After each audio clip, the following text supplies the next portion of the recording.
maybe they may want to know. Hello, everybody. How y'all doing? Don't worry about us. We're having our own little get together here. Y'all just talk amongst yourself, drink if you got them, smoke them if you want to. Let me just say Bosto to everybody, favor, and nothing missing, nothing broken be in their lives. Thank you, moderators. And let me just introduce Miss Sue. How are you doing? I'm doing all right. Thank you so much, Wayne. How are you? Didn't even ask that question. You and I haven't, it seems like well over a year, it seems like. I've been pretty much absent for, a year and a half, I would say, because I've been doing a lot of studying and personal work and, learning this shamanic astrology stuff. And it's just, plus my job. Yeah. I just stayed away from YouTube. It's good that you still have a job. I mean, yeah, true. Yeah, it's true. It's very true. Mm-hmm. It's getting wild out there. So, boy, a lot's happened. You and I really got to know each other at the same time, I think, through Brian. Mm-hmm. And so, it's whenever I think of you, I always consequently think of Milky Way. Yeah, you're gonna make me tear up now. Oh, no. We did, what another sad thing was, Grant Imahara passed away. I'm a real Mythbuster fan. Yeah. And Grant worked at Industrial Light and Magic. When I was back in my film days, they were a client of mine. And so, but he passed away of an aneurysm before he turned 50. When was that? Was that recent? Yeah, 2 days ago. It's interesting. It's this whole, I call them soul vortexes. They, when it comes time, there's a window that opens and everyone that's ready is just ready. Yeah. Yeah. Seems like a lot of them are heading out. I don't know. It's very odd. You and I were talking prior to us going live, and folks, if I hadn't looked over at the digital clock over there, we would have still been talking. Because we're just talking about how many things are really coming forward. You had sent me an article on basically what a technocracy is. Yep. Technocracy. Very interesting term. I mean, it's just come across recently. Yeah. Yeah. I actually, by the way, let me pull this up. Okay. If y'all know the theme, then let us know. So Wikipedia, which I really don't like, but there's some good and there's some bad on it. But technocracy, it's an interesting word. Did I say that correct? I'm not 100% sure. I say technocracy, but I think technocracy. I like that. Yeah, I could see that. The movement is a social and ideological movement which arose in the early 20th century, and you pointed out that Mr. Elon Musk's grandfather was deep into this stuff. Yep. We'll talk about that in a second. The technocracy, I guess that's how it is. Whatever you say is good. Yeah, anyway, was popular in the United States and Canada for a brief period in the 1930s. Interesting. Before it was overshadowed by other proposals for dealing with the crisis of the Great Depression. How interesting that we have entered in the second Great Depression. I think the one we're heading into, Sue, is going to make the great one look like kindergarten. That's just me. I have to agree. Yeah. Yeah, the movement, it was proposed to replacing politicians and business people with scientists and engineers who had the technical expertise to manage the economy. And everything else. Well, it gets a little weirder because we'll stop the share on this. They're also about kind of moving us on down the road, isn't it? I mean, I'm just kind of using that expression, lightly. How would you put it? Yeah, no, you're totally right. Their whole thing was to just replace basically any thought, any sort of individual thought or or different. We just, you only trust scientists and technical experts. That's all you trust.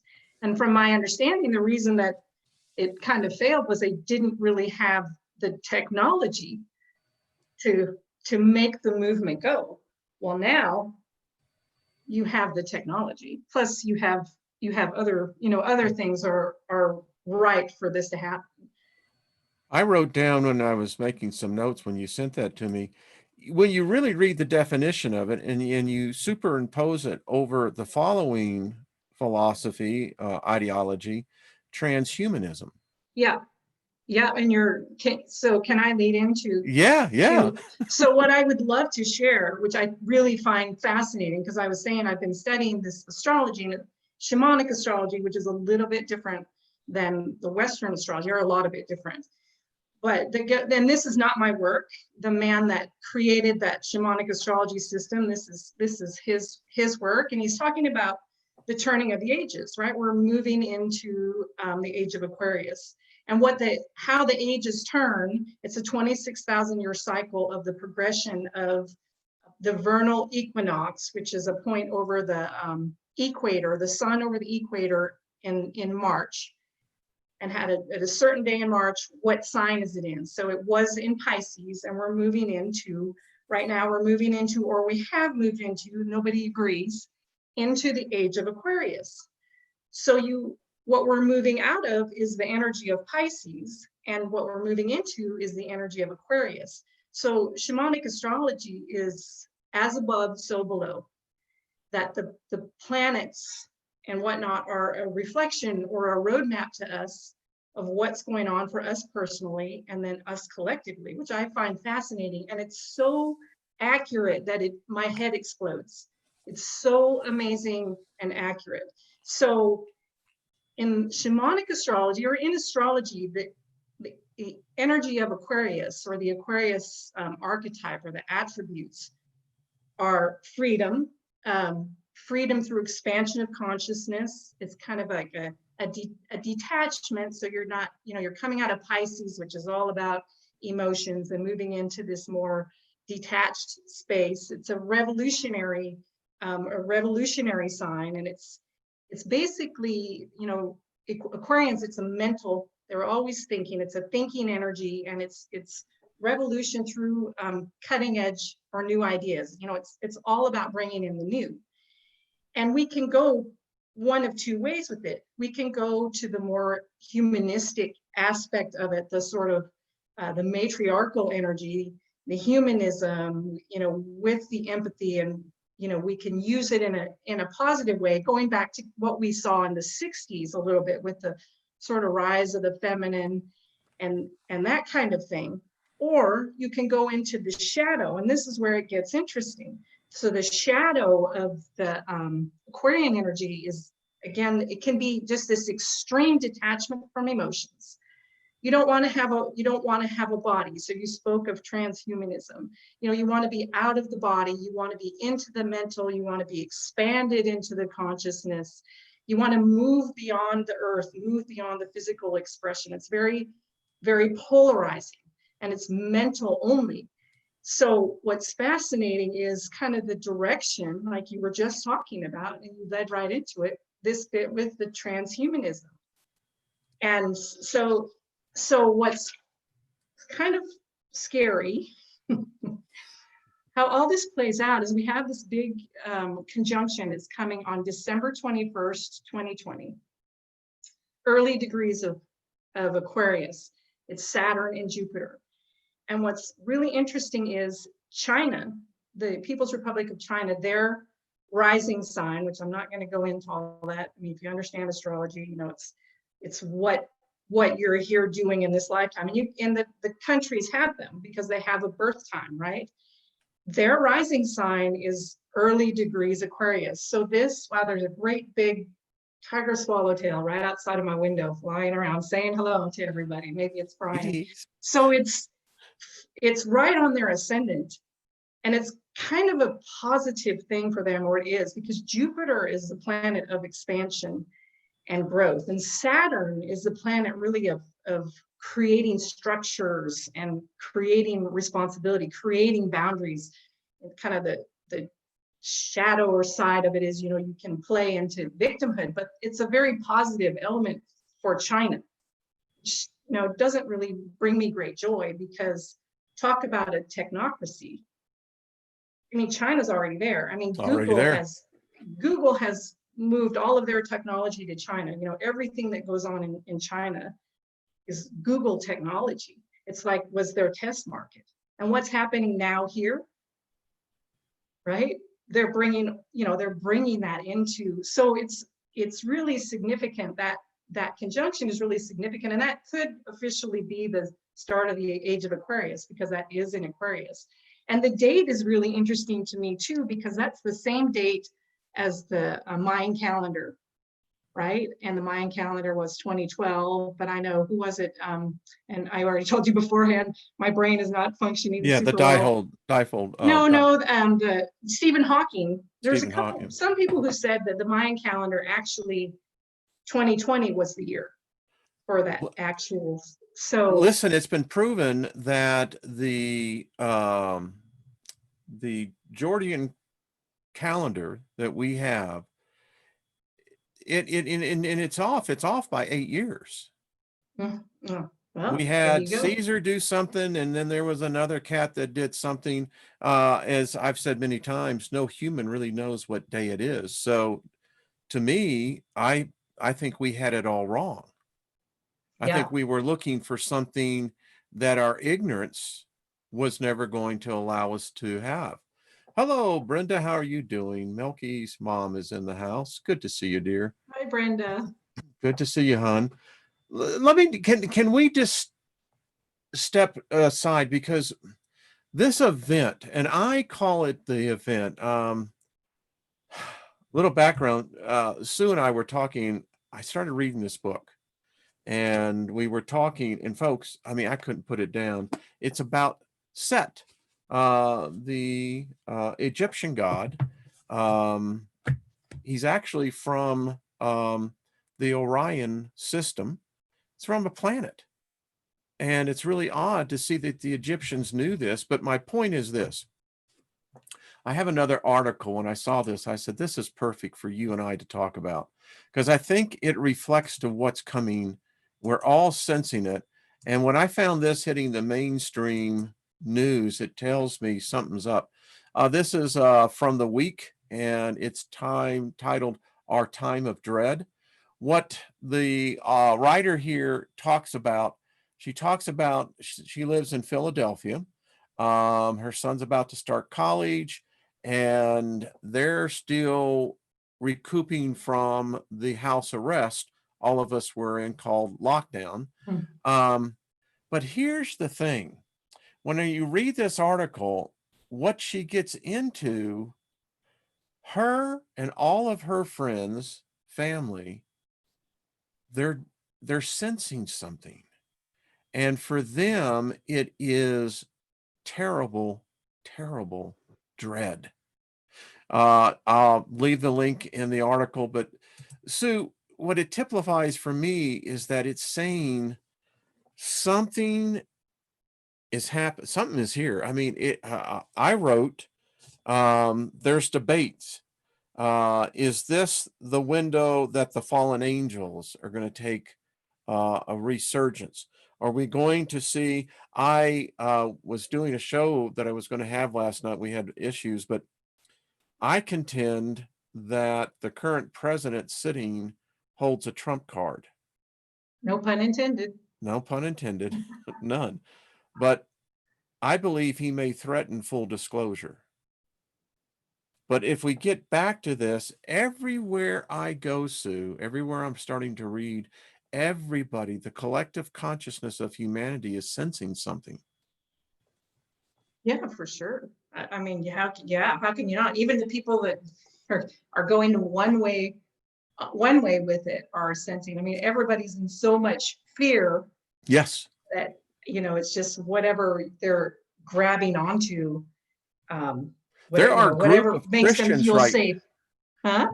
There are a group of Christians that are literally leaving their homes, they're heading to the wilderness. They actually believe that this is the ushering in of the plagues are already here. They're convinced that there's going to be an appearance of a Messiah. Interesting. Very. It certainly is an interesting time to be alive. Interesting is one word for it.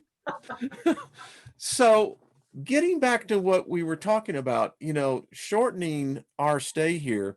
Lynn and I were talking again last night, and she says, you've got me thinking about how all humans may not be of the same substance on the inside. In other words, we may not all have the same soul.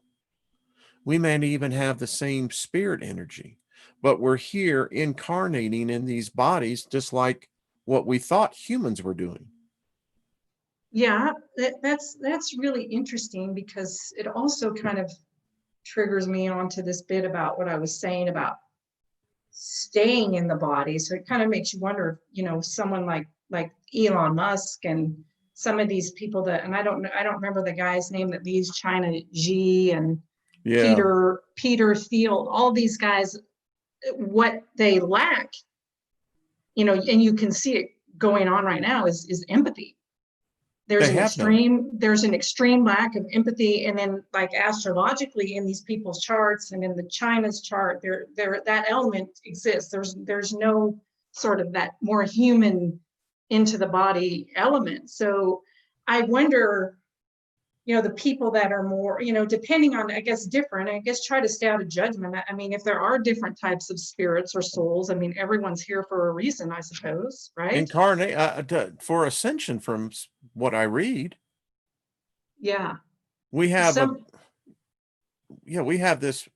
this narrow-minded, this tunnel vision definition of ascension. We think it's only for humans. Right. Yeah, that's a good point. I like that. I mean, how bigoted can you be? Yeah. I mean, it's true. And it's like looking out in the universe. Oh, you guys don't count. We got the golden ticket. It's like Willy Wonka made one more ticket and we got it. Well, and it also to me is interesting, because then it becomes like, what is it that you as an individual need to be doing? And that's that's the decision that we have to choose. Do we choose to be humanistic, or do we choose to go the transhuman? And who's to say that there's not a path both ways? Well, Hermetics teaches that all paradoxes have a solution. I don't know what that is. I don't either. Not yet. But it brings out to the point, though. I mean, I think about people like Eric Schmidt, CEO of Google, very close friend to Barack Obama. He actually does believe, along with, the rest of them, and this is Jeff Bezos, these guys don't want to die. They're titans. And they are spending billions in as I wrote this a year and a half ago, can the barrier be breached between the living and the spirit realm? Can we breach that veil, that chasm that will link our consciousness to become immortal, but not in these bodies? Now, if you believe that, you have no empathy for the human race. Exactly. And it's funny that you said Jeff Bezos, because he was another one that was the chart was done on. It's this exact same thing, completely lacking in empathy. And it's funny to me that you say that, because I'm sure we can do that without having to have technology to help us do it. We can do it through the body. The body is its own little computer. And this is a perfect segue, bringing in what you and I were talking about. I am convinced that technology is not new. Yeah. I think the technology we have today has been here for millions and millions of years. Yeah. I think it may have been the reason why the last civilization collapsed. For sure. I agree with you. And it's interesting, just as we're talking, because we were talking about this before, and I totally agree. I've been thinking that same thing since coming across some of, working with Karen in Karen's group, that their technology has been running. And I've seen some other like Quinn Michaels, other people on YouTube, that, you know, that the technology has been around for a long time, regardless of if it's millions of years. I mean, I think it's really been running in the background, and that's how they kind of are always one step ahead. They're always one step ahead or more. They're writing the program. They know. Yeah. I mean, you know, that's my problem. When I left Christianity, the problem I have with prophecy is that if you really believe that path, then what you're literally saying is that your life has no value. Mm-hmm. You're just merely a script, much like the movie Tron. You know, that's all you are, is a program. You're a script. The master control system that is above in the firmament is really the real program. Yeah, that's fascinating, and I love that, because, and I would agree, but at the same time we're connected to that, and this is what I feel like these people that you know, that lack the empathy, the transhuman people, they don't get it. They don't get that we're connected with that constantly, and we co-create with it, right? We co-create with it as we go. It's non-judgmental. It doesn't care one way or the other how we do it or what we do it. It just lets us create as we want to create. So it becomes a battle. And I think, going back to your point about the technology before, it becomes a battle between going technology and letting the human technology still do its part. Does that make sense? Oh, it makes perfect sense. When I look at these people, I mean, there is a vein of thought that says that ultimate wisdom has no emotion. Mm-hmm. That would describe these people. Mm-hmm. I mean, if you want to say higher intellect, that the emotion is the density factor of being in here that is controlled by the planets, by the astrological signs, the dates you enter into this realm, etc.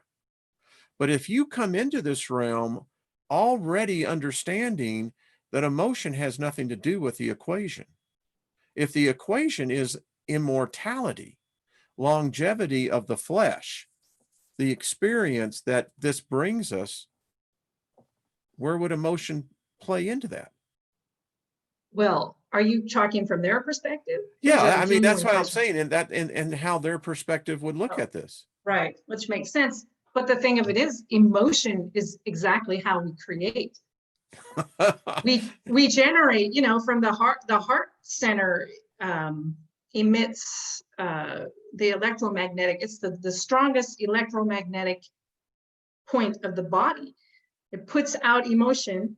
It puts out energy into the atoms and stuff, and that's how you create. That's why it's so important, and that's why they go to such extreme lengths, which we can get into in a little while. Go into such extreme lengths to make such a quagmire and separate us from our bodies, because that's our most powerful point of creativity. And so, to your point, where they don't come in connected to emotions, or there would be this element, that's this shadow side, that, I mean, you've got to have, it's a dual by nature. We're a duality, dual existence. You have to have both. You have to learn to balance the two out. But that is our strongest connection to the source, or, you know, whatever you want to call it, the 0 point. Yeah, I truly hope that something like that exists. I mean, the more I keep on, oh, pardon? It does. Yeah, I know it, but the evidence would begin to show that if these cats are really the ones who, you see, and my mind tells me there's something even bigger than that. For sure. Behind oh, them. bigger than what we're talking about is the sort of the. I got a sense that something else is bigger at play. It's hard for me to put it into words, but I'll do my best. I got a sense that this is something not even of human consciousness or origination. I think something is, if Saturn at one time was reported to be the son of the earth. And if that could be held into the record, right? The Akasha record of man's collective memory, then that tells me something dramatically happened. And if this is the event of the grand procession of the 26,500 years, isn't it? I think that's what it is, or whatever it is. 26,000. I believe that there are greater intelligences than Homo sapiens. I just really think that in a species context, we've been a real big disappointment. I mean, we've had 10,000 plus years of written record to advance, and here we are with technology, and we seem to be, Sue, becoming dehumanized. Okay, so it's hard, like we were talking beforehand, if they're, or I don't remember if it was here or there, but if they're 10 steps ahead of us all the time, I'd like to reframe that, because I don't feel like we're a disappointment at all, because here we are, here we are having this conversation. There's a lot of people that, and it's super hard to stay connected when you're constantly being pulled out of that, you're constantly being pulled out of and programmed out of, you're being domesticated, you're being, goes into all this Black Moon Lilith stuff, you're being domesticated, we're being trained from the moment that we're born, we're being pulled away from ourselves. And so the trick becomes to retain yourself, and it's not easy, and I think it's not easy by design. And I like the theory of the guy that says that, like, this is the hardest place to achieve ascension, but if you can do it on Earth, then man, you skyrocket up levels. Trina says we're in Harvard. no judgment, no disappointment, and that's, probably why, if you go back to, if you believe in Atlantis and, the last big technological rising, and the Earth will correct itself and we'll reset and start all over again. I believe that. I believe that they will continue to give this physical realm, it's as a playground or as a tool for learning for anybody that wants to come here. That's kind of my thought process on that. That would dovetail perfectly into the fact that not all human shells are of the same spiritual substance. Yeah, absolutely. Yeah. I mean, it's fascinating. And so while you were talking, I put videos out 3-4 years ago on this, because I saw it when I used to do a lot of traveling in the airports. I saw it taking place. I'm convinced that these black boxes that we call smartphones, I think, and this is just me, I think that they suck our souls into them when we're attached to them. And when we're attached to them at work, we're attached to them at home. And Lynn and our grandchildren, 1 year old, and they're already versed with technology. Yeah. That's artificial. That's what bothers me. I mean, you see this transformation now. Yeah. I mean, listen, I'm with the baby boomers. I mean, another 20 years and we're out of the scene here. And what I see coming up behind us, Sue, I don't think they'll allow these type of conversations to take place. No, I agree. And they probably won't need to. I mean, I watch it with my own kids. They, the attachment to the phone is just insane. Although it's interesting, my son, they both think I'm crazy, but my son has one of his little buddies, 24 years old, he had a heart attack recently. That's another story, but it's given him the time. 24 years old, yeah. He had a viral infection. I'm surprised he made it through the soul vortex here, because it was just recently. But anyway, he's been studying, and he got my son started on something to do with the Moors and how the United States is a corporation, all this stuff that's like, yeah, I've been telling you this for years. You're only going to believe it now, but at least critical thinking is going on. So it gives me a little bit of hope. But my daughter, who's just turned 18, is, way down way down the pond. So yeah. it will be, the bit of it, to me, it looks like they're winning with the sort of technological aspect. When you watch what's going on, you're right. It just doesn't look like a world I would ever want to live in. So follow me on this, Sue. So we're doing an experiment here in the tribe where we're focusing in on Denver. Rain, heavy rain. Actually, I came up with a rhyme: rain, heavy rain on the Front Range, Denver, Colorado. But my point is this. You see, I believe that there is a much more draconian, higher intelligence that, for instance, figured this out. And I look at this now as a device that is a receiver of the creative energy that we have, and they have siphoned it off of us 24/7 now.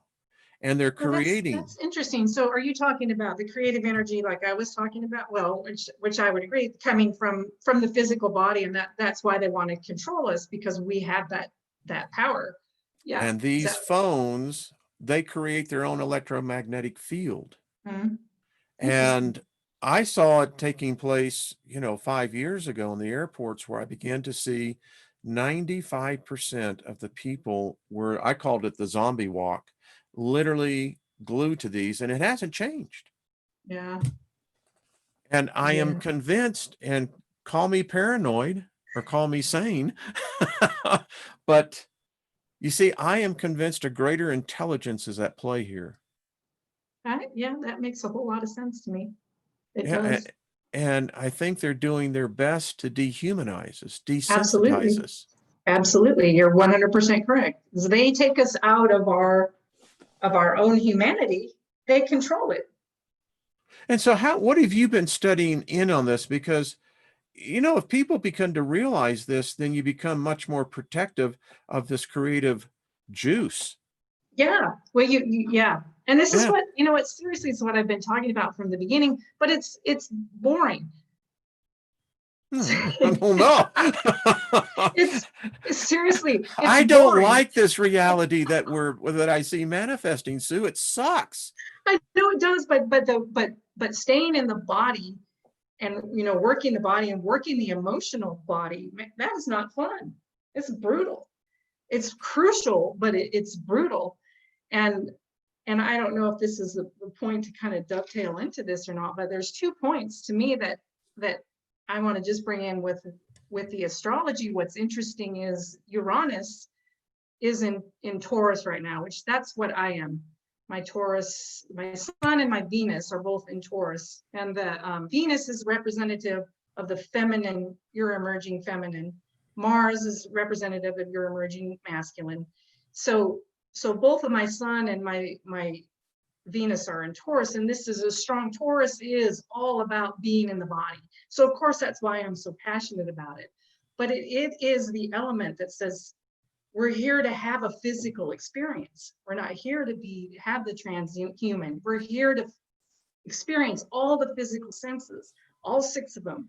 And so, and it's in Taurus, which actually squares the conjunction in Aquarius. They're 90 degrees apart from each other, Aquarius and Taurus. So that's like, to me, it's like the wild card. It's like our element of hope. And if enough of us can understand that we need to involve all of the body. And so if this is a good time, I'll dovetail into some of the let's talk about this. Yeah. Because I started studying the Black Moon Lilith in astrology. And I got to tell you, Wayne, you talk about, this stuff being around, like the technology being around for a long time. I don't understand who comes up with this stuff. Like, who knows? Black Moon Lilith is the measurement. It's a geometric point that's of the moon's orbit around the Earth, which is an elliptical, and it's the farthest point. Who comes up with this stuff, right? who has, and it's so accurate, it makes my head explode. But it's not human. I know it isn't. It's not human intelligence. Yeah, and so they call it Black Moon Lilith, and we all know the Lilith story, which goes into where that story kind of it starts with Sumerians. She's in the Sumerian text, but where it went off course to me, or got kind of hijacked, was out of the Jewish text. Yeah, the Kabbalists completely where they, screwed it up. They demonized her. What she represents is the wild feminine, and by wild I don't mean I'm a wild. She represents crazy. Creation. Yes, she does, exactly. Yeah. And what is creation but the sexual Wild. energy? Yeah. The sexual energy, that's our point of creativity. That's for our power center. And what is, where have we been mostly disempowered? Out of our sexuality, right? Yes. When you look at religion and you look at how we're domesticated, and it's funny because I just ran a little program called Unleash Your Untamed Feminine. And I use that word tame and untamed because taming is domestication. It's what happens to us from the point of birth. And the interesting thing is the themes of Lilith these are really interesting to me: food and nutrition, health and medicine, and sexuality and relationship. And where, to me, are the three biggest points that they're coming at us right now: our food, medicine, and then I go back to, the relationship and sex and sexuality, where they're trying to control all three of those elements to do exactly what you said, which is distract us away from our bodies, shame us out of the body. The whole Lilith story is based in shame. The feminine story is based in shame between Lilith and Eve. I mean, we are just evil incarnate women. I know there's a lot of men out there that would agree. Them bitches be crazy. Right. Well, and it's true. But when you get into what I was talking about with the wild just means, think about it. A cheetah, for example. They're wild. Yeah. They just live naturally. That's what wild is. It's just the natural living, accepting the physical body as it is, working with the physical body, honoring and trusting your instinct. And then the Lilith thing itself is about kind of equality in relationship. It's all about the balance of the masculine and the feminine. And then the willingness about the Lilith and the natural woman of sexuality. The natural aspect of the feminine sexuality, most males on the planet today don't know what that is, and they don't know how to handle it. Well, and most women on the planet don't. And that brings me up to the whole beauty industry, that the beauty industry is a distraction. Absolutely. If the female was allowed to be natural in her essence, then there's all sorts of pheromones going on. There's a lot more taking place that has been literally obliterated from that area. Because it's powerful. When you're centered in your Lilith and integrated in your Lilith, you're a rock. Yeah. And this applies to men and women. This is not because everyone has a Venus, we all have our masculine and our feminine. When you have that element integrated, you're a rock. Nobody can touch you. It doesn't matter what's going on outside in the world. You're on your own path. You're controlling your creative energy. And I know this, from my own experience with it in my work, and how much my own life has just changed, where, you just kind of end up, I don't know how to explain it. You're just like living in the flow, and things just kind of happen. And they do. Sometimes very quickly. Yeah. Well, and it's been really interesting. It's like this whole, coronavirus thing with right before I was scheduled to go to Hawaii again this year for that same sort of retreat I did a few years back. And, it's an amazing and powerful, retreat that brings women into themselves. And, of course, it all just worked out perfectly and magically. So we got it in right before the last time we went out there. We left the day that Hawaii erupted. Yeah, I remember that. And this time we left basically the minute that coronavirus exploded in March. Is this just what I'm saying about kind of living in the flow, and what you can still manifest what you want in this world, how you want it, as you want it, but you have to do the hard work. Really, you got to get in there and really excavate all the damage that's been done through the domestication. And as you were thinking, and I wrote this in the description box, I believe that there is a key crucial area in most people's personal lives, most people don't know what intimacy is. And they have been hurt by intimacy.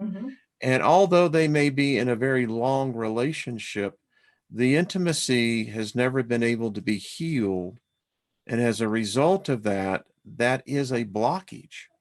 Yep, you're 100% correct. It's safe and it's comfortable and it's easy, so you stay in a long relationship. But you're right, the intimacy and the true growth, it may not be true for everybody, but in the majority of relationships, that's the truth, because we're all wearing these masks all the time. I love Don Miguel Ruiz, his work, The Four Agreements, and the book The Mastery of Love. Those books are really amazing about seeing, and we live in this dream world, and we all have these masks on. It's not our fault. It's just we have to learn how to survive in society, and it becomes this bit about walking between the two worlds. Yeah. And in order to do that, you have to be super centered in yourself, which is hard. Lynn and I had this discussion. It's been some time ago, but I had to tell her it was very difficult for me to define intimacy. I mean, in one aspect, you can say intimacy has a physical characteristic to it when two come together and share what we would call an intimate moment, but really that's coitus. And then you could say that, well, that's what it is. Something. It's coitus. But really, because the genders have been so blurred, yeah. I don't believe that the vast majority of sapiens really truly know what intimacy is. Maybe we can I don't even know how to define it. How would you define it? That's a really amazing point, and that's a great question. To me, what just popped into my mind when you asked that, intimacy would be being fearlessly authentic to who you are and just being able to express that. And so in relationship, it'd be having the willingness to see, for Lynn, to just see you being authentic, and just to know that it, if it's something that might be hurtful or might impact her, it's her issues and not yours. So it's just fearlessly authentic. That's what I would think. What do you think? I know you're going to say, and I told this to Lynn and she laughed, but it's true. I saw one of the episodes of Star Trek: The Next Generation. And to me, the episode where Picard and Dr. Crusher were chained together, but they weren't chained together physically, but mentally. They could read each other's minds. And I said, to me, that's intimacy, where I can share my thoughts unabated, unafraid, without fear of rejection. Exactly. Fiercely authentic. Well, we are one mind, Wayne. We got it going. So we do. But and unfortunately, and we know this because we know everyone probably has family members that I know a number of women who are in their 40s who cannot find a man. One has both. I know two of them that have dated before, particularly the virus thing, but every male that she dated was immature, did not have a handle on his masculinity, or overcompensated. Many of them had the mommy syndrome. I was shocked to see how many men in their mid-40s are still living at home with mama. The inability of not being able to be responsible. And I thought that, well, maybe this was a rarity, but when I talked to a person who wasn't even associated with the other one, yeah. Would you like my thoughts on that? Well, absolutely. I mean, what do I know? I have a lot of thoughts on that. Well, let's speak them out. Number one, when whoever you draw in relationship, and all these themes, interestingly enough, go into, what I was talking about, how they've hijacked us.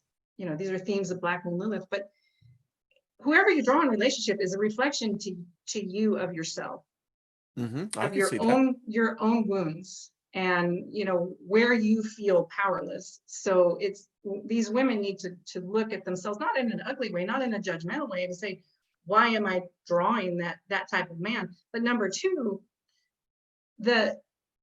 what's happened with males is the feminine, the feminine, not the feminine, but the feminist movement.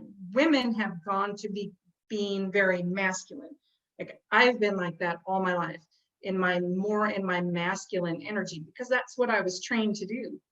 So what women don't understand is they're operating out of their masculine. Well, when they're operating out of their masculine, the natural default for the masculine is to let the feminine do what she's doing, or let the woman, and so they're emasculated. I see this a lot in relationships with, friends of mine, in relationships with just women don't even understand what they're doing, and it's destroying the masculine. So it's like this whole sort of cycle back and forth. There's wounding obviously from the masculine to the feminine. The feminine is defending itself or trying to step up and be powerful, but they're doing it, instead of doing it from the feminine, they're doing it from the masculine. And so everything is out of balance because it's just too much masculine. And so that's why I feel like that's why the masculine has kind of defaulted into this. My own 24-year-old is here at home.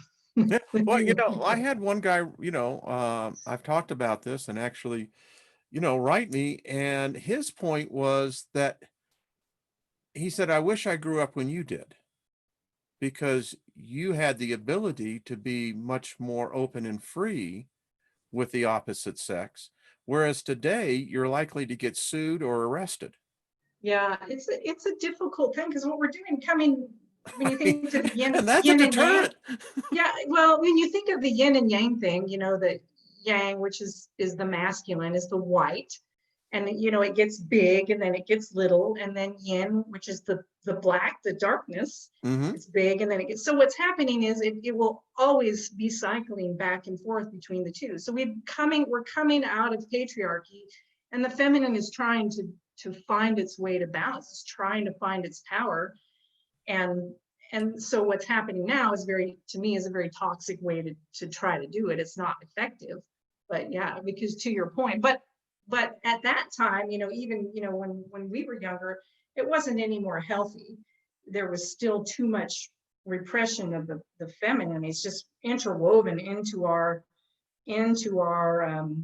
world from the beginning of the reset. Just taking away the feminine element, because that's the emotional element, that's the creative element, that's where they know they want to get a control of that, so that we don't have control of it. So they're using our creative energy to create the world that they want. So that's to me, that's what's happening there. And as if women could step into their untamed feminine and just really be feminine, I'm telling you, it's an amazing difference. I have just amazing different experiences with the masculine now than I've ever had. And just in my everyday life, in the grocery store, I call it the grocery store chronicles. When I need a man or need something, one just magically appears. And it's not anything other than someone providing help for me over something, or it's just weird.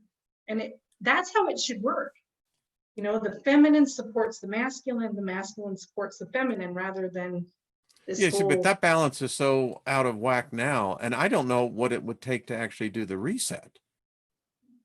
Well, we all need to go in and work on our feminine, all of us, not just women. I mean, I work with women, of course, that's what I do, but all of us need to own our own feminine and see how we're disempowered, and then do the work to re-empower ourselves.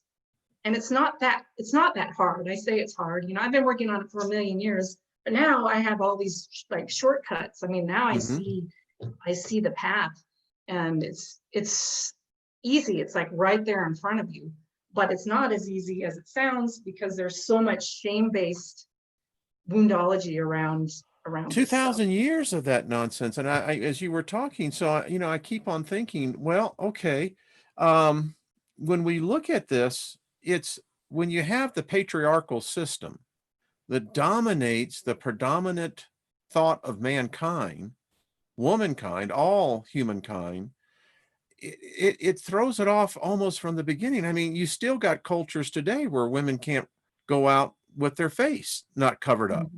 I mean, the repression of women. I mean, I actually have done the show. I haven't posted it on the sex slave trade that's going on. I mean, these are things that it seems like our whole species, Sue, in one aspect, have been robbed of a perspective of the feminine.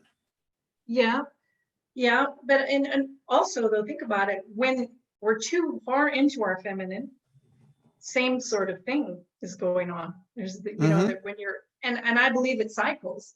I believe before, you know, what, and I don't know if it was 26,000 years ago or what cycle it was, where we would be way too much into our feminine, and we can't succeed as a species if we're too far into our feminine. Either way, I agree. Yeah, is about being and, you know, receiving. And well, if everybody's sitting around receiving and nobody's doing anything, we're not going to survive. So problem with socialism. Some point the kitty runs dry. Yes, so interesting. Yeah. So but you know, Lilith, go ahead, hon. I was just going to say, it just is this bit of just trying to find the balance, but it's always and forever going to swing between the two polarities. Always. Well, and that's where I often said that, you know, when you have coitus, where you have the doggy style come in, that was Lilith's compromise, because neither one was going to be on the bottom. Right. You got to approach this kind of from the, anyway, I digress, but that the point is that, and in today's society, repression and fear of thought has become, oh, I know, it's just horrible to watch. How do you communicate? You don't, you just don't. Just, you know, it's really sad that you can't express your, you know, your thoughts on holding on to, say, our freedoms and our rights without everyone just landing on you like you're the most evil person on the planet. And I admire these people. Like, I had to go to court yesterday. And the prosecuting attorney, it was fine. I was the only one there. I just wanted to give him something to do. The prosecuting attorney did not wear a mask at all. I was fascinated. I'm like, wow, that guy has some kahunas? Nerve. Yes, thank you. Thank you. He did not wear a mask. I'm like, yeah, go, buddy.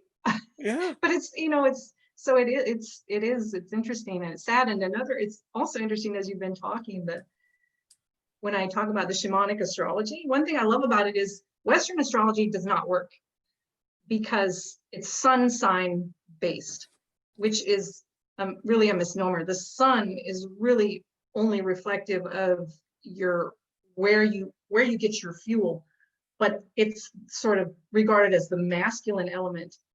That's why time is so screwed up. Yes, everything is screwed up because of this insistence on, you know, we're going to patriarchy, the masculine. And so it's interesting because you're right. I mean, it's just very pervasive throughout society. It's a stronghold, and it would take something, I think, really dramatic, you know, sort of planetary, and maybe it's coming for it to shift. All my eyes are on Uranus. I mean, it really is. I mean, and you were talking earlier, I wrote down that planets are spirits. They actually have living energies. I mean, Earth is a living planet. And we are narrowed, scoped in our view of what life is, but all these planets, and it's quite evident to me that planets are on the list of ascension. I never read in any metaphysical or any other blogs or what have you, that part of the ascension process to me is to become a planet. What better place? Yeah. I mean, to me, what better place to learn to be God? That's awesome. And I'm preparing myself for that.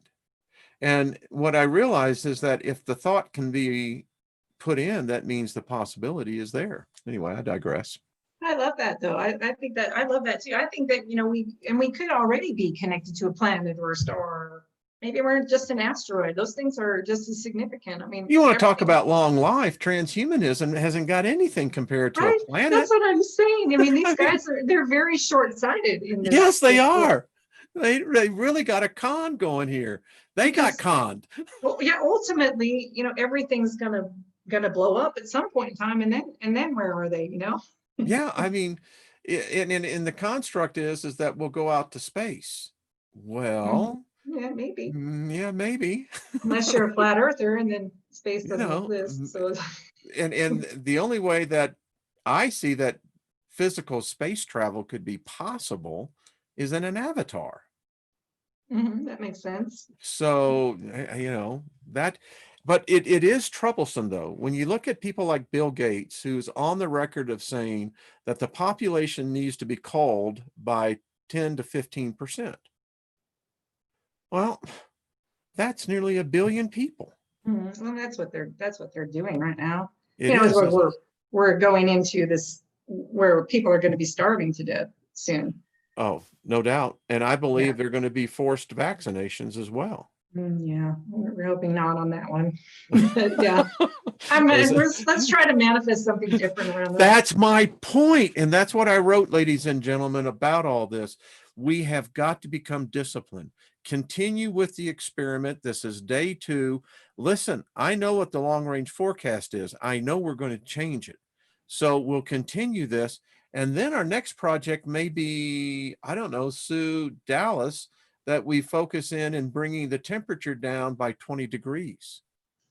I love that. Yeah, that would be fabulous. I'm going to Washington next week. It's 20 degrees cooler there. So yeah, no, that's fabulous. And I think to your point, though, if we're going to do it, we cannot ignore the body aspect of it. No. A lot of us, we want to go astral, we want to astral project, we want to get downloads, and we have to involve the body. And I'd love to give one little super awesome trick, if I can. Please do. Just staying in the body. I don't necessarily know that I want to demonstrate it, but you know how animals, they shake, dogs shake, all animals shake when they're doing a reset. And I do this every day, and especially when I'm getting stressed. Like I can fry my computer equipment when I'm stressed out, like nobody's business. I just walk up to it and it will fry. So what you do is shake. I mean, really vigorously shake. You shake your whole body. You stand up and do it. You're up and down with the spine and shaking and breathing. And then you do you do that for a little bit, and then you do a little bouncing, like from the knees, just kind of letting the body drop all that stuff into the earth, breathing. And you do that for just a couple of minutes, and you will notice a massive reset in your physical body. You will feel much more grounded. It's an amazing tool. It's a Qigong tool. And I can't recommend it enough, because, and that's not just a feminine thing, men and women, it's shaking and that sort of bouncing. If you maybe Google it or look on YouTube, it's going to be easy to find. It's a great tool. I keep on hearing the song "Shaking All Over." Exactly, just like a dog or dogs, or they shake. I've really gotten into weightlifting, and there's that. It helps me. I mean, I'll go and do 30 reps real quick, just focusing and letting my body just Yeah, it's huge. It is huge. And then paying attention to the body. We don't pay attention to the body and what the body is telling us. A lot of times, we just try to give it pills, and we try to, do whatever rather than try to listen to it. We ignore it. So it's a key element of this. And if we're going to create the change that we want to create, we have to stay in our bodies to make that happen. We have to be able to walk between the two worlds. You got to be able to integrate both. I'm a little stronger with the body. You're a little stronger, I think, with more of the astral stuff. Yeah. But I do know this, at my age, I still have the physique of, much lesser younger man, but I understand that I have to keep the physical body because it aids in my travels outside the body. Yeah. Yeah, exactly. It does. It does. It does. The whole connection. I think you talk about the earth being a living being. You know, we're connected to Yeah, her. we are. We are. Absolutely. Our physical body is connected to that.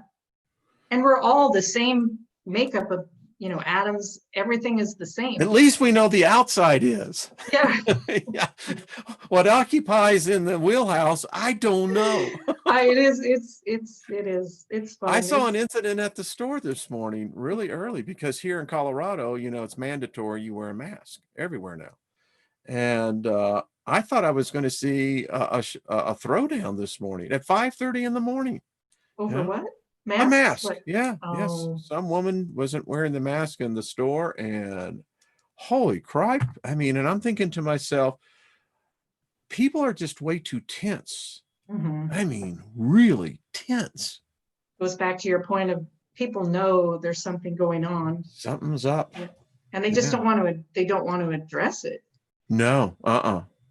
Hey, Big Al, love the show today. Isn't Sue great? I just love you. Sue, you don't come on enough, you know. I try to, you know what? I try to stay away from the evil empire. Well, seriously, you know, too much computer wipes me out. Yeah, I listen. There's, you know, I enjoy reading. I mean, to me, it's and reading books like you do. I'm like you. I read books. I don't read on the computer. It's very difficult. I got thousands in the PDF, but I like it here, you know. Yeah. Yeah. It's better for everything. Because I think, you know, I think what you said about the phones holds true for the computer too. You know, sitting in front It's of the all computer, connected. we're just feeding it all this information. We're sucking it in, and then they're taking that freaking creative energy, the raw energy that I'm trying to harness here as a group. They're using that by the billions to create the madness out there. But that's okay, because when we create in this group, when we, you know, what we've created as a community, even here today, especially if everyone starts shaking and bouncing, you know, we can use that for our own, like I said, our own manifestation. Is just about being strong and being in your own power, and being willing to go in and, just like I said, dig all that out. It's like I built this Black Moon Lilith program that I'm doing with women. That's coming, that it's a beta thing, 7 weeks, but to work on what is your Black Moon Lilith. Do you want people to contact you? Yeah, absolutely. I would love that. If anyone's interested, it's going to be amazing, because I'm also going to work with the Venus, so you can get in touch with, you know, everyone's unique, right? Their feminine is going to be unique, or their masculine is going to be unique. And I've also, which I'm not going to go into, some amazing information about the Venus cycle, which is the 18-month cycle around the earth, where she rises as the morning star, and then there's it's a whole story of Inanna, which is a Sumerian story. Yeah, right? It's fascinating. So that my work will involve the Venus. By the way, you know, Inanna and have a relationship. Inanna and what? Abraham. Oh, yeah, interesting. Yeah. The father of, you know, the Abrahamic religions. This is what tells me that something ain't right, man. Something ain't right. Yeah. I don't know who Abram met on the road out of but he's a busy boy. I'm trying to figure this thing out. It's like, man, you knew the original, you know. Anyway, I digress. We really went over. Sue, thank you. I mean, this is just far out, girl. I mean, you got to come back. Great information, isn't it? It's really the Venus stuff. I'd love to discuss that story sometime. So what's your email? People want to know, what is your email? Well, I can put it in the chat. Put it in the chat. Then my website is boundlessfeminine.com, and my work is basically focused on women. So if you'll email me your information, I'll put it in the description box as well. Okay, yeah. I did send that just a little while ago. Oh, well, and I didn't check. My email is boundlessfeminine@gmail.com. That's one place that you can reach me. Yeah, I would love to have, because it's a beta thing, so I'm just building it, and because the Black Moon Lilith stuff is all my own work. It's there's no it's your work. Okay. Yep. It's because what I see on the internet about Black Moon Lilith astrology, they go at it all wrong, because they come at it from that patriarchal perspective that it's all about control and power and I don't know. It's just like, I read it and I'm like, no, because mine is in Capricorn. Like, that does not resonate with me at all. Something's wrong here. and it's the perspective coming from the masculine in that old story. And we need to see the Lilith energy as the feminine and the power in being really truly feminine. But sorry, I go on. So no, I think this is great. I put that in there. And like I said, I'd love to come on and talk about the Venus cycle. It's fascinating. You have an open invite. Okay. You just tell me when. By the way, Robert V and Trina are starting the Milky Way Soul Tribe channel. Awesome. I think tomorrow night is the inaugural.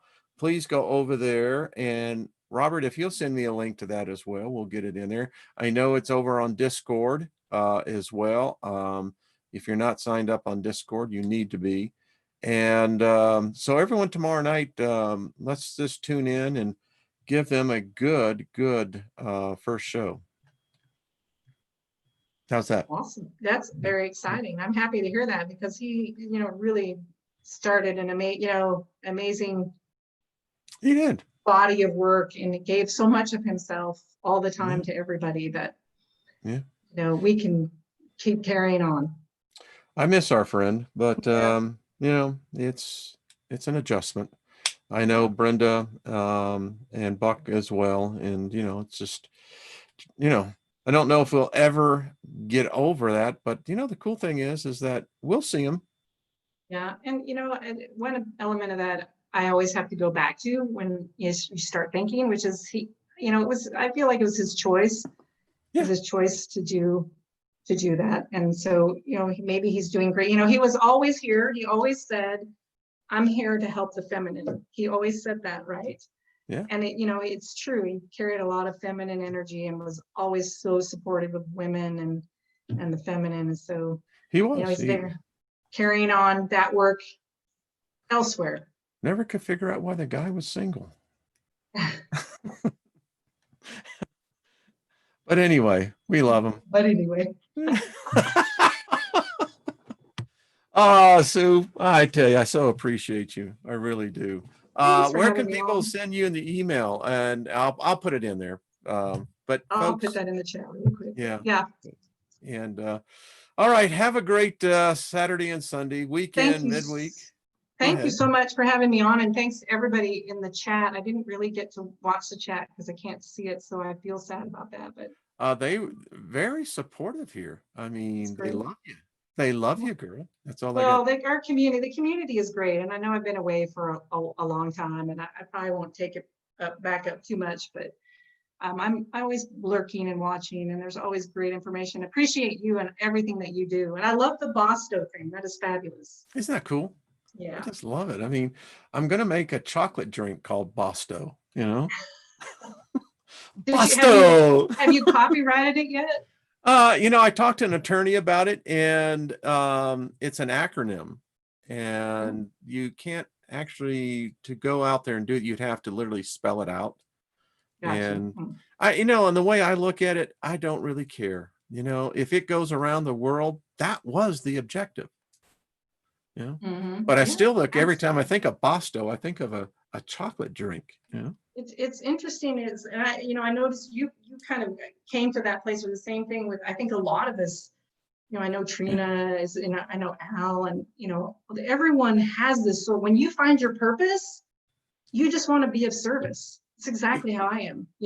I just want to be of service to people as best I tell can. People who are seeking prosperity is to literally talk to prosperity and tell prosperity, how can I be of service to you? You'd be surprised what spirits will actually do when you come back, instead of asking, say, what can I give? Yeah, that's great. It works. You're a great leader, Wayne. I'm just driving the bus. Yeah.